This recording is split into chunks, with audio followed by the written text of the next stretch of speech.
తెలంగాణలో మొట్టమొదటి factory outlet Mukunda jewellers త్వరలో జూబ్లీహిల్స్ లో గ్రాండ్ ఓపెనింగ్. అన్ని బంగారు ఆభరణాలపై VA 2-12% మాత్రమే. త్వరపడండి. పెనమలూరు అసెంబ్లీ నియోజకవర్గానికి సంబంధించిన సర్వే రిపోర్ట్ చూద్దాం. కృష్ణా జిల్లా పెనమలూరు అసెంబ్లీ నియోజకవర్గంలో గత అసెంబ్లీ ఎన్నికల్లో టీడీపీ నుంచి బోడే ప్రసాద్ పోటీ చేశారు. వైసీపీ నుంచి జోగి రమేష్ బరిలో ఉన్నారు. ఆ ఎన్నికల్లో 59,915 ఓట్ల మెజార్టీతో బోడే ప్రసాద్ విజయాన్ని ఆయన ఖాతాలో వేసుకున్నారు. మరి కూటమి ప్రభుత్వం ఏడాదిన్నర పాలనపై ఈ నియోజకవర్గంలో జనం ఏమనుకుంటున్నారు? ఎమ్మెల్యే పనితీరుకు సంతృప్తిగా ఉన్నారా? సీఎం పనితీరుకు ఎటువంటి రేటింగ్ ఇచ్చారు? నారా లోకేష్, పవన్ కళ్యాణ్, జగన్ గురించి ఈ సెగ్మెంట్ ప్రజలు ఏమనుకుంటున్నారు? ఓవరాల్గా కూటమి ప్రభుత్వంపై జనం మాటేంటి? బిగ్ టీవీ ఎక్స్క్లూజివ్ సర్వే రిపోర్ట్లో చూద్దాం.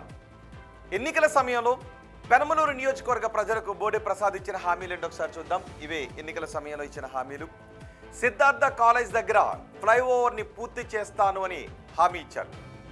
అలాగే యనమల కుదురు వంతెన నిర్మాణాన్ని కూడా పూర్తి చేస్తాను అని చెప్పారు. మరోవైపు కుందేరులో అసంపూర్ణంగా ఉన్న వంతెనను పూర్తి చేస్తాను అన్నారు. ఇలా పలు అసంపూర్ణంగా ఉన్న వంతెనలను నిర్మించి ప్రజలకు ఎటువంటి అసౌకర్యం లేకుండా చేస్తాను అని హామీ ఇచ్చారు. అలాగే ప్రతి గ్రామంలో సీసీ రోడ్లు వేయిస్తాను అని ఎన్నికల సమయంలో చెప్పారు. మరి నియోజకవర్గంలో ఇప్పటికీ ఉన్న సమస్యలు ఏంటో ఒకసారి చూద్దాం. ఇవే సమస్యలు. సెగ్మెంట్లో తాగునీటి సమస్య చాలా ఎక్కువగా ఉంది. చాలా కుటుంబాలకు అక్కడ బోరు వాటరే ఆధారం. ఒకవేళ బోరు వాటర్ని, గ్రౌండ్ వాటర్ని తాగుతూ ఉంటే గ్రౌండ్ వాటర్లో ఫ్లోరైడ్ ఎక్కువగా ఉంది. ఫ్లోరైడ్ ఎక్కువగా ఉండటం కారణంగా వాటర్ని తాగితే చాలా రకాల అనారోగ్య సమస్యలు వస్తున్నాయి. ఎముకలకు సంబంధించిన సమస్యలు, కిడ్నీలకు సంబంధించిన సమస్యలు వస్తూ ఉంటుంటాయి. సో అక్కడ నీటి కటకట చాలా ఎక్కువగా ఉంది.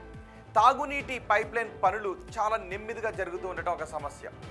పెనమలూరు విజయవాడ రోడ్లో ఎక్కువగా ట్రాఫిక్ జామ్లు అవుతూ ఉన్నాయి. ఇరుగ్గా ఉండటం, గుంతల రోడ్ల కారణంగా జనాలకి చాలా ఇబ్బందులు తలెత్తుతూ ఉన్నాయి. ఇక పెనమలూరు జంక్షన్లో విపరీతంగా ట్రాఫిక్ జామ్లు ఏర్పడుతున్నాయి. దీంతో జనం చాలా ఇబ్బందులకు గురవుతున్నారు. కానూరు సెంటర్, గంగూరు రోడ్డుపై కూడా ట్రాఫిక్ జామ్లు ఎక్కువగా కనిపిస్తూ ఉన్నాయి. అలాగే సమస్యల వలయంలోనే టిడ్కో ఇళ్ళు ఉన్నాయి. సౌకర్యాలు అంతంత మాత్రంగా ఉన్నాయి, కొన్ని అసంపూర్ణంగా ఉన్నాయి. ఇవన్నీ నియోజకవర్గంలో కనిపిస్తున్న సమస్యలు. మరి ఎమ్మెల్యే పనితీరుకు జనం ఏమనుకుంటున్నారు? పాజిటివ్గా ఉన్న అంశాలేంటి, నెగిటివ్గా ఉన్న అంశాలేంటో చూద్దాం. ముందుగా బోడే ప్రసాద్కు పాజిటివ్గా ఉన్న అంశాలేంటో చూద్దాం. ఇవే పంట కాలువ రోడ్డు విస్తరణ పనులు చేపట్టారు. అలాగే సిద్ధార్థ కాలేజ్ ఫ్లైఓవర్ అందుబాటులోకి వచ్చింది. ఇక అమరావతి ORR పనులతో ఆయనపై పాజిటివ్ ఇంపాక్ట్ కలుగుతుంది. జల్ జీవన్ మిషన్తో తాగునీటి పనులు చేపట్టారు. యుద్ధ ప్రాతిపదికన డ్రైనేజ్ రిపేర్లు చేస్తూ ఉన్నారు. ఇవన్నీ పాజిటివ్గా ఉన్న అంశాలు. మరి నెగిటివ్గా ఉన్న అంశాలేంటి, నెగిటివ్గా ఉన్న అంశాలేంటో కూడా మనం చూద్దాం. ఇవే నెగిటివ్గా ఉన్న అంశాలు. ఇసుక కేటాయింపు ఇష్యూపై కొన్ని ఆరోపణలు ఉన్నాయి. అలాగే తాడిగడపలో కాంట్రాక్ట్ పనుల చుట్టూ చాలా ఆరోపణలు వస్తూ ఉన్నాయి. ఇవి ప్రధానంగా నెగిటివ్గా ఉన్న అంశాలు. మరి ఎమ్మెల్యే పనితీరుకు ఈ నియోజకవర్గ ప్రజలు ఎన్ని మార్క్స్ ఇస్తున్నారో చూద్దాం. చాలా బాగుంది అని 17.5% మంది జనం చెప్తున్నారు. బాగుంది అని 20% మంది జనం అంటున్నారు.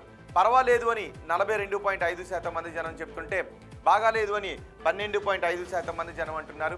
అస్సలు బాగాలేదు అని 7.5% మంది జనం చెప్తున్నారు. అంటే దగ్గరగా 20% మంది ప్రజల్లో కొంత అసంతృప్తి కనిపిస్తూ ఉంటే 80% మంది ప్రజలు సంతృప్తిని వ్యక్తం చేస్తూ ఉన్నారు. ఇక ముఖ్యమంత్రి చంద్రబాబు నాయుడు పనితీరుకు ఈ నియోజకవర్గ ప్రజలు ఎన్ని మార్క్స్ చేస్తున్నారో చూద్దాం. చాలా బాగుందని 15% మంది అంటున్నారు. బాగుంది అని 17.5% మంది చెప్తున్నారు. పర్వాలేదు అని 47.5% మంది అంటున్నారు. బాగాలేదు అని 12.5% మంది జనం చెప్తుంటే, అస్సలు బాగాలేదు అని 7.5% మంది జనం చెప్తున్నారు. అంటే 20% మంది ప్రజల్లో కొంత అసంతృప్తి కనిపిస్తూ ఉంటే 80% మంది ప్రజలు సంతృప్తిని వ్యక్తం చేస్తున్నారు. ఇక ఓవరాల్గా కూటమి ప్రభుత్వ పనితీరుకు ఎన్ని మార్క్స్ ఇస్తున్నారో చూద్దాం. చాలా బాగుందని 17.5% మంది చెప్తున్నారు. బాగుంది అని 22.5% మంది అంటున్నారు. పర్వాలేదు అని 40% మంది జనం చెప్తుంటే, బాగాలేదు అని 12.5% మంది, అస్సలు బాగాలేదు అని 7.5% మంది జనం చెప్తున్నారు. అంటే 20% మంది ప్రజల్లో మొత్తం ఓవరాల్గా కూటమి ప్రభుత్వంపై కొంత అసంతృప్తి కనిపిస్తూ ఉంటే 80% మంది ప్రజల్లో సంతృప్తి కనిపిస్తూ ఉంది. ఇక ప్రతిపక్ష నేత జగన్ పనితీరుకు ఈ నియోజకవర్గ ప్రజలు ఎన్ని మార్క్స్ చేస్తున్నారో చూద్దాం. చాలా బాగుందని 12.5% మంది అంటున్నారు. బాగుంది అని 15% మంది జనం చెప్తున్నారు. పర్వాలేదు అని 40% మంది జనం అంటుంటే, బాగాలేదు అని 17.5% మంది జనం చెప్తున్నారు. అస్సలు బాగాలేదు అని 15% మంది జనం అంటున్నారు.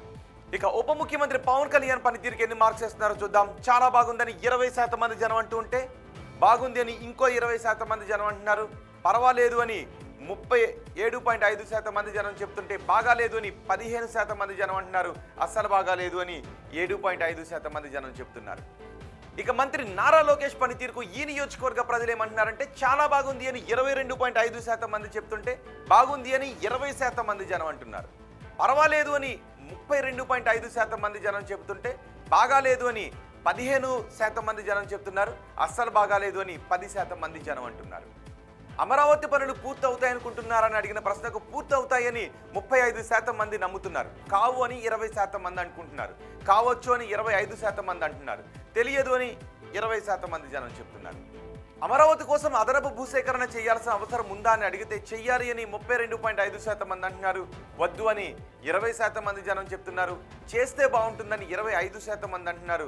తెలియదు అని 22.5% మంది జనం చెప్తున్నారు. పోలవరం ప్రాజెక్టు పూర్తవుతుంది అనుకుంటున్నారని అడిగితే పూర్తవుతుంది అని 40% మంది జనం అంటున్నారు. కాదు అని 17.5% మంది జనం చెప్తున్నారు. కావచ్చు అని 22.5% మంది జనం చెప్తుంటే తెలియదు అని 20% మంది జనం అంటున్నారు. కూటమి ప్రభుత్వంలో ఉద్యోగ అవకాశాలు పెరిగాయా అని అడిగితే పెరిగాయి అని 35% మంది జనం చెప్తున్నారు. పెరగలేదు అని 22.5% మంది జనం అంటున్నారు. పెరిగి ఉండొచ్చు అని 22.5% మంది జనం చెప్తుంటే తెలియదు అని 20% మంది జనం అంటున్నారు. వచ్చే ఎన్నికల్లో వైసీపీ అధికారంలోకి వస్తుందనుకుంటున్నారా అని అడిగిన ప్రశ్నకు వస్తుంది అని 17.5% మంది అంటున్నారు. రాదు అని 47.5% మంది జనం చెప్తున్నారు. రావచ్చు అని 7.5% మంది జనం చెప్తుంటే తెలియదు అని 27.5% మంది జనం అంటున్నారు. చంద్రబాబు తర్వాత ముఖ్యమంత్రిగా ఎవరైతే బాగుంటుందని అడిగితే పవన్ కళ్యాణ్ అయితే బాగుంటుందని 30% మంది జనం చెప్పారు. నారా లోకేష్ అయితే బాగుంటుందని 40% మంది జనం అన్నారు. తెలియదు అని 30% మంది జనం చెప్పారు.